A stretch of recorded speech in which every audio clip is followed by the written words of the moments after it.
Welcome back to the second half of basketball. Basketball. And exactly. Something that happened during halftime was the score was reset at 0-0. Why that happened, I don't know. But it might give the There's a 3 by Ethan to start off the half.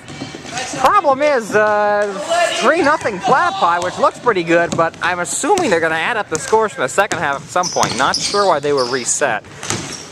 But keep this in mind, Platypi came in with about a 25-point deficit, so they're going to have to overcome that regardless of what the score is in this game. Well, it's 3-2 now, so we'll see what they can do. Hopefully make some inroads and do some things to help build off.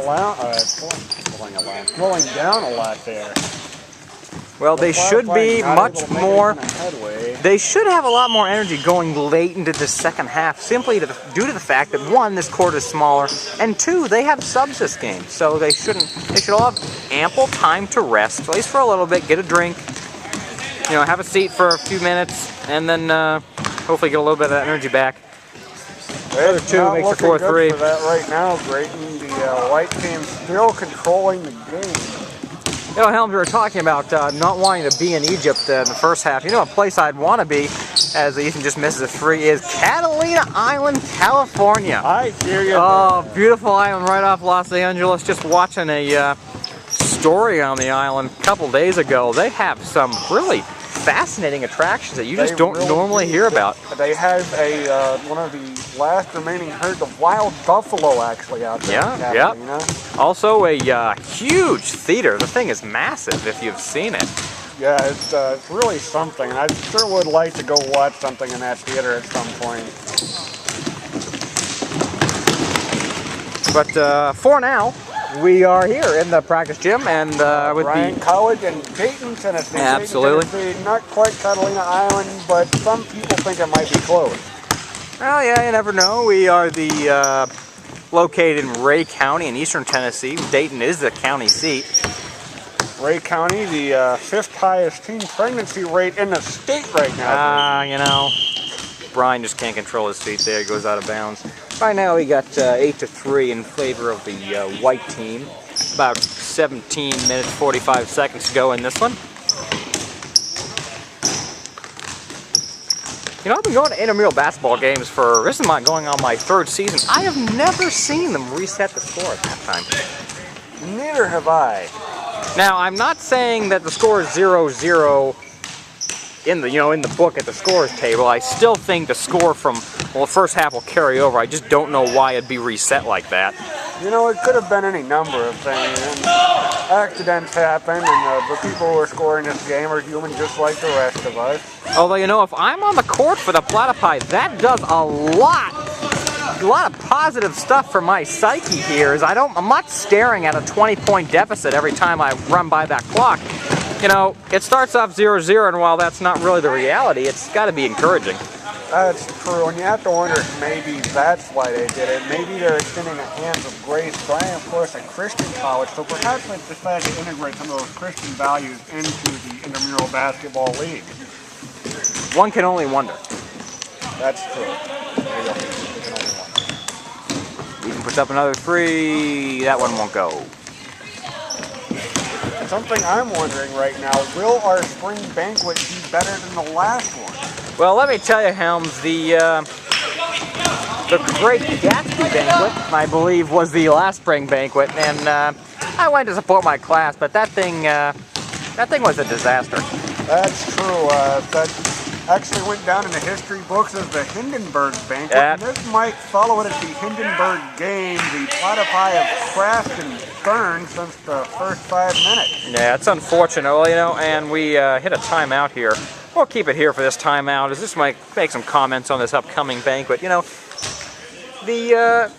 spring banquet never sells out, partially due to the fact that it's so close to Valentine's Day. That's true. But, I've seen some of the decorations. I had some, I got a sneak peek, and let me tell you, they are putting a lot of time and effort into this theme of games. Games is a broad topic, so there's a lot they can do with it.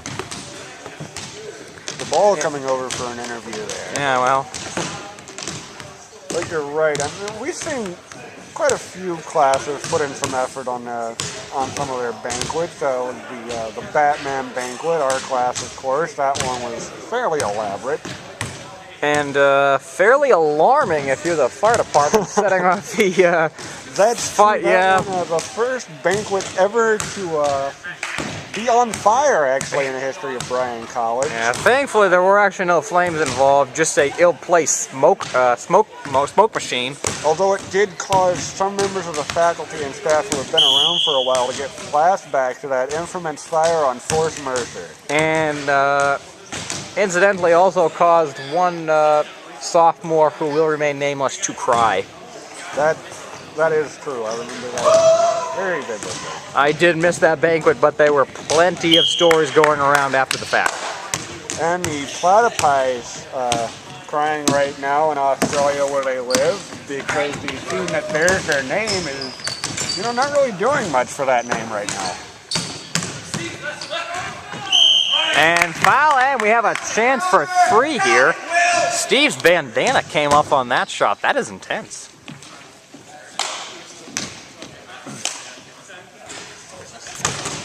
Anytime somebody loses a bandana, you know it's got to be a serious play. Yeah.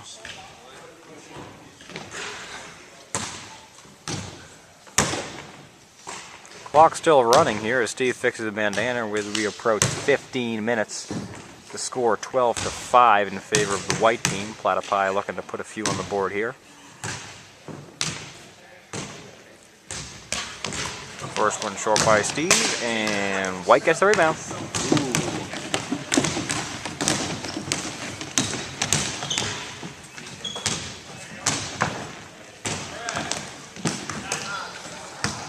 Getting back to Catalina Island, I was on a cruise once, and one of the destinations was Catalina Island. Unfortunately, due to the high seas, we weren't able to go on the island. It's a smaller island, so the big cruise ships can't dock there.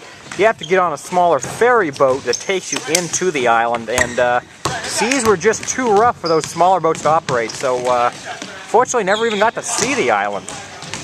And there's a score by the platypi, those becoming increasingly rare, kind of like the platypi itself.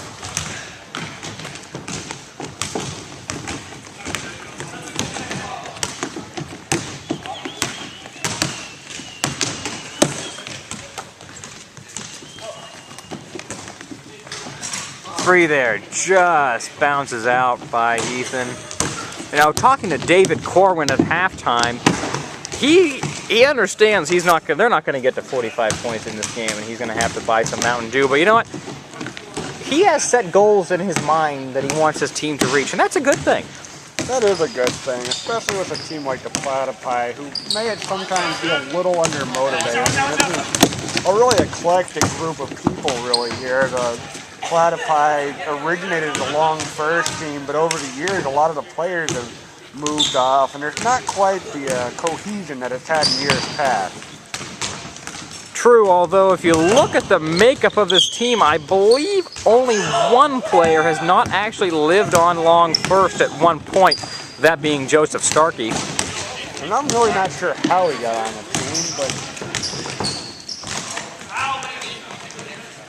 so far tonight, not making much of an impact, really.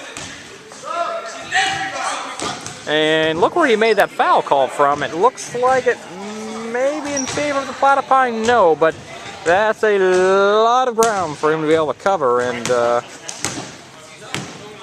it's like we only have one ref, really, when that happens. Yeah. Keith Bauer doing his part, walking down the court a little. He's doing good. He's bringing himself into the action. Down here, we just not really taking the game very seriously, if you ask me. A lot of these referees are varsity players, and you have to wonder if they really want to be here. Well, it is true. All right, well, we'll watch this one last possession by the Platypi until we have to go to break here. We have about 12 minutes and 14 seconds to go. Passes it to Starkey.